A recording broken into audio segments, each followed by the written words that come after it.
bilang isang sundalo din ay isa pong aktibong sundalo ang sinibak sa pwesto matapos ngang nag-post o nagpahayag ng kanyang saloobin laban po dito sa administrasyon, particular na po sa Pangulong Bongbong Marcos Jr.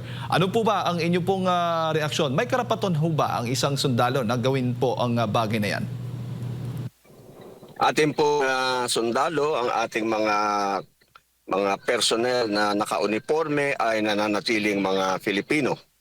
Kaya sila ay covered ng ating constitution. Meron silang constitutional rights, hindi po yan nawala. Yung pagpapahayag ng sariling opinion, covered po yan ng ating saligang batas.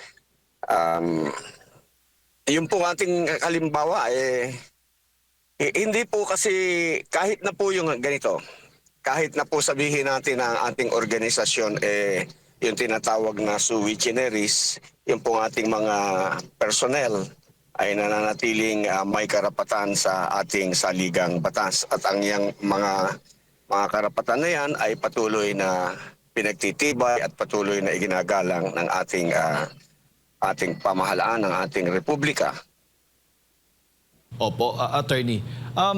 Alin po o ano po, saan po batay na provision ang sinasabi po ninyo, attorney, na maaari pong magpahayag isang sundalo laban po sa anumang nakikita po niya sa pamahalaan? Yung freedom of speech, freedom of expression, that's a constitutional right. Nasa Bill of Rights natin yon, na ang bawat mamamayan ay may karapatan na maghayag ng kanyang saloobin. Kahit saan, kahit kailan, yan ay pinoprotektahan ng ating saligang batas. Opo. Sa tingin po ninyo, reasonable po ba yung pagginawa o hakbang na ginawa ng pamahalaan na sibakin itong, particular na po ng AFP, na sibakin po itong aktibong sundalo? Sa side po ng ating sandatahang lakas ng Pilipinas, ito po ay part ng standard standing operating procedure, no? Ay po talaga ay ganyan ang patakaran na pagka merong question, ikaw ay i-relieve habang ikaw ay iniimbestigahan sa iyong pwesto. Sa ganung aspeto po, sa aspeto ng patakaran ng ating sandatahang lakas, yun po ay to be expected ng bawat sundalo. Opo. Ano po yung maaring kakaharapin po ni Colonel Monggao matapos po ang ginawa po niya na ito, attorney?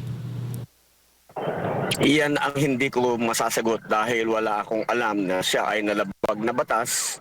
Wala akong alam na siya ay merong nalabag na regulasyon ng ating sandatahang lakas ng Pilipinas sa pagpapahayag ng kanyang layang pagpapahayag ng kanyang nararamdaman, ng kanyang sarili niya yun Yun yung kanyang pakiramdam ngayon na hindi na ako naniniwala na ang ating Pangulo meron pang karapatang mamuno sa atin dahil sa mga kinakaharap niyang problema. Kanyang feeling yun kanyang pakiramdam. Walang masama na ihayag mo yan kahit kanino, privately, lalo na privately.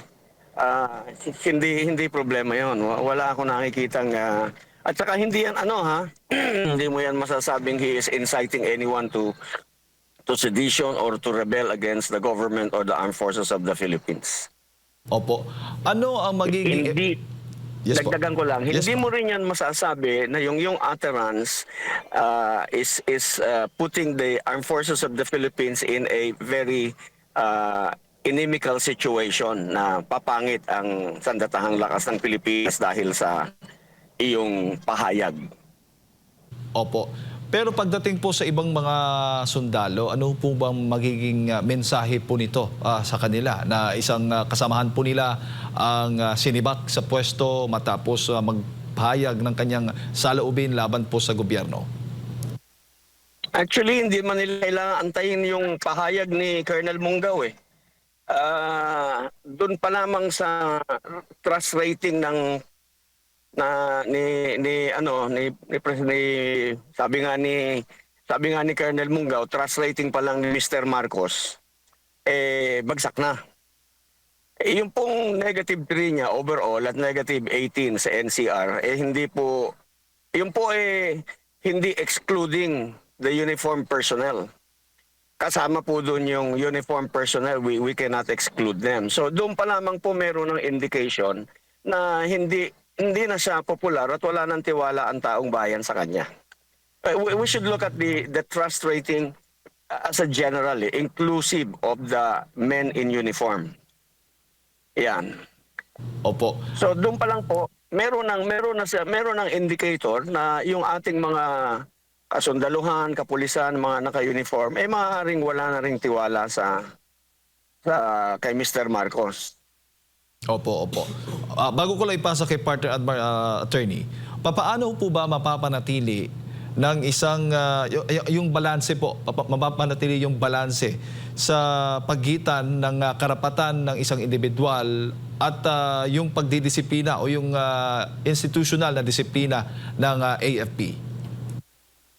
Yung pong karapatan ng bawat isang tao sa ating saligang batas, wala pong limit yan. Ang limit lamang yan ay pagka nagsimula ka ng mag-encroach o makaapekto sa katulad kahalimbawang karapatan ng iyong kapwa.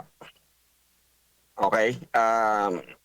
Unlimited po ang aking karapatan pero pag yung aking exercise ng aking karapatan naapektuhan na, halimbawa ikaw, that is the limit of my freedom. That is the limit of my expression.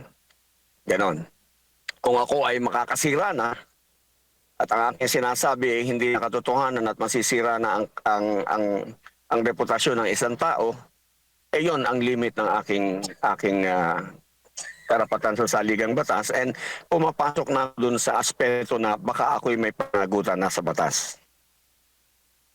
Attorney, magandang umaga. Si Admar po ito. Sinasabi po sa Article 2 ng 1987 Constitution, Section 3, the Armed Forces of the Philippines is the protector of the people and the state.